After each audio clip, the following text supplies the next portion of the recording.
வணக்கம். இன்றைய செய்திகள். காவிரி விவகாரத்தில் கர்நாடக அரசுடன் தமிழக அரசு பேச்சு நடத்தினால் உச்சநீதிமன்றம் வழங்கிய தீர்ப்பு வீணாகிவிடும் என்று திமுக பொதுச் செயலாளரும் முன்னாள் நீர்வளத்துறை அமைச்சருமான துரைமுருகன் தெரிவித்துள்ளார். வேலூர் மாவட்டம் காட்பாடியில் செய்தியாளர்களை சந்தித்த அவர், மேகதாது அணை விவகாரம் கடந்த 1992 முதல் இருக்கும் காவிரி பிரச்சனை விவகாரம் குறித்த கேள்விகளுக்கு தற்போதைய நீர்வளத்துறை அமைச்சர் மட்டுமல்ல, முதலமைச்சர் விஜய் கூட வாய் திறப்பதில்லை. காவிரியில் 2 பிரச்சனைகள் உள்ளன. மாதந்தோறும் தமிழகத்திற்கு வழங்க வேண்டிய நீரை கர்நாடகா திறக்கவில்லை. முதல்வர் விஜய் அதை கேட்க போகிறாரா அல்லது மேகதாது அணை கட்ட வேண்டாம் என தடுக்க போகிறாரா? இது பற்றி இதுவரை முறையாக அரசு தரப்பில் இருந்து செய்தி வெளியிடவில்லை. காவிரி நீர் பங்கீட்டில் பிரச்சனை எனில் காவிரி மேலாண்மை குழு, ஒழுங்காற்று குழுவிடம் முறையிடலாம். இரண்டும் கேட்கவில்லை எனில் மத்திய நீர் கமிஷனிடம் தான் சொல்ல வேண்டும். அதை விட்டு முதலமைச்சர் விஜய் கர்நாடகாவுடன் பேச்சு நடத்தினால் உச்சநீதிமன்றத்தில் நாம் வாங்கிய தீர்ப்பு வீணாகிவிடும். அதனால்தான் திமுக ஆட்சி காலத்தில் நாங்கள் பேச்சு நடத்த செல்லவில்லை. இந்த விவகாரத்தில் தமிழகத்தில் உள்ள அனைத்து கட்சிகளை அல்லது சட்டசபையில் உள்ள கட்சிகளை கூட்டி முதலமைச்சர் ஆலோசனை செய்திருக்கலாம். மறைந்த முன்னாள் முதல்வர் எம்ஜிஆர் போலவே தற்போதைய முதல்வர் விஜயும் கர்நாடகா சென்று பேசுவதாக கூறுவது சரியல்ல.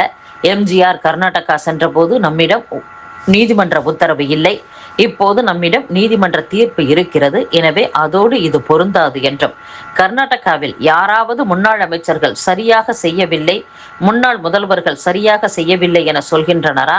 அவர்களின் ஒரே நோக்கம் மேகதாதுதான். அதே போல தமிழகத்திலும் நீங்களா நானா என பேசுவதை விட காரியம் ஆக வேண்டும். அதற்கு இப்போதைய அமைச்சர்கள் அடக்கி வாசிக்க வேண்டும் என்றும் துரைமுருகன் பேசியுள்ளார். தாவேக அரசு விமர்சனத்திற்கு அப்பாற்பட்டதல்ல என்று இந்திய கம்யூனிஸ்ட் மாநில செயலர் வீரபாண்டியன் தெரிவித்துள்ளார். சென்னையில் இந்திய கம்யூனிஸ்ட் கட்சி தலைமை அலுவலகத்தில் நீட் தேர்வு எதிர்ப்பு தொடர்பான போராட்டம் ஜூலை 20ஆம் தேதி முதல் 26ஆம் தேதி வரை நடைபெற்றது. பேச்சாளர்கள் சிலர் எதிர்மறை கருத்துக்களை முன்வைத்தனர். அது ஜனநாயக ரீதியில் அனுமதிக்கப்பட்டது. போராட்ட களத்தின் உணர்வை திசை திருப்பும் முயற்சிகள் நடந்தபோது உறுதியாக தடுக்கப்பட்டு நிகழ்வுகள் நெறிப்படுத்தப்பட்டன. இதில் மறைக்க எதுவும் இல்லை. இந்திய கம்யூனிஸ்ட் கட்சியை தாவேக மேலிடம் கண்டித்ததாகவும், அதற்கு இனி இதுபோல் நடக்காது என தாவேக மேலிடத்தில் இந்திய கம்யூனிஸ்ட் விளக்கமளித்ததாகவும் பத்திரிகையில் செய்தி வெளியாகியுள்ளது. இது யாரையோ திருப்திப்படுத்தும் முயற்சி. இந்திய கம்யூனிஸ்ட் யாருடைய மிரட்டலுக்கும் அஞ்சும் கட்சி அல்ல. கட்சியின் முடிவை செயல்படுத்துவதில் இராணுவமே குறுக்கிட்டாலும் அதை எதிர்கொள்ளும் என்பதற்கு பல உதாரணங்கள் உள்ளன. தாவேகவும் அதன் தலைமையிலான அரசும் விமர்சனத்திற்கு அப்பாற்பட்டவை அல்ல. விமர்சனங்கள் என்பது ஜனநாயக முறைகளை பாதுகாக்கும் வழிமுறைகளில் ஒன்று. நீட் எதிர்ப்பு போராட்டம் குறித்து பத்திரிகையில் வெளியான செய்தியை மறுக்கிறோம் என்றும் வீரபாண்டியன் பேசியுள்ளார். தமிழகத்தில் குடிநீர் தட்டுப்பாட்டை சமாளிக்க தமிழக அரசு சிறப்பு நிதி ஒதுக்க வேண்டும் என தமிழக பாஜக தலைவர் நயினார் நாகேந்திரன் வலியுறுத்தியுள்ளார். தமிழகத்தின் பெரும்பாலான மாவட்டங்களில் கடுமையான குடிநீர் தட்டுப்பாட்டால் அன்றாட தேவைகளுக்கு கூட மக்கள் தவிக்கும் அவல நிலை ஏற்பட்டுள்ளது. தண்ணீருக்கான மாற்று ஏற்பாடுகளை செய்யாமல் தாவேக அரசும் குடிநீர் வடிகால் வாரியமும் அலட்சியத்தோடு செயல்படுவது கண்டிக்கத்தக்கது. நீர்வளத்துறை கட்டுப்பாட்டில் உள்ள 90 அணைகளில் 59 அணைகள் வறண்டுள்ளன. பல மாவட்டங்களில் 10 நாட்களுக்கு ஒருமுறை மட்டுமே குடிநீர் விநியோகிக்கப்படுகிறது. இந்நிலையை சமாளிக்க சிறப்பு நிதி ஒதுக்காமல் முதலமைச்சர் விஜயின் நேரடி கட்டுப்பாட்டில் உள்ள துறையிடம் நிதி கேட்க அதிகாரிகள் தயங்குவது ஆட்சியின் நிர்வாக சீர்கேட்டையே காட்டுகிறது.